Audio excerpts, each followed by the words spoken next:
Bonjour à tous, on commence cette revue de presse en Espagne avec le journal Marca qui fait sa une sur la sélection espagnole qui affronte l'Italie ce soir.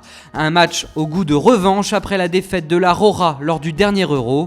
Mais le quotidien évoque également le nouveau stade de l'Atlético Madrid qui sera apparemment le premier au monde à être équipé intégralement de lumière LED tout autour du stade. De quoi offrir une expérience unique vue de l'extérieur. On file en Angleterre avec cette information du Times sur Arsenal. Arsène Wenger serait prêt à blinder ses stars pour les prolonger et il s'agit de Alexis Sanchez et Mesut Ozil.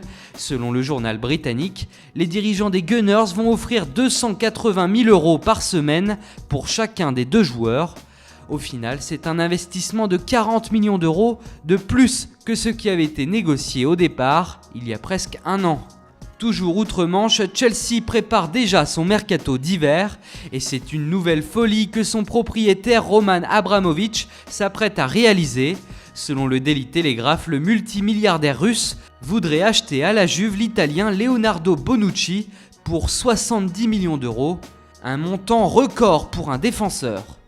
En Italie, la Juve justement n'est pas en reste. Les Bianconeri ont déjà fait du madrilène Isco leur priorité sur le prochain marché des transferts et garderaient un œil sur la situation de Rakitic, Modric et Kroos.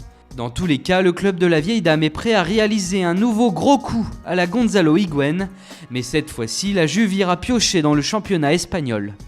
Dans la Gazzetta dello Sport, on explique que le retour de l'ex-capitaine Paolo Maldini au Milan AC se complique. Selon le journal, les investisseurs chinois seraient contre l'arrivée de l'ancien défenseur dans l'encadrement du club.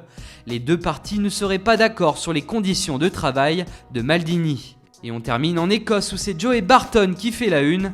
L'ancien Marseillais, aujourd'hui joueur chez les Rangers, fait encore face à une nouvelle affaire, cette fois liée au paris sportif.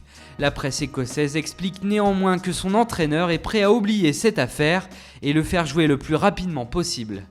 Voilà, c'est tout pour aujourd'hui. Bonne journée à tous sur Foot Mercato et rendez-vous dès demain matin pour une nouvelle revue de presse.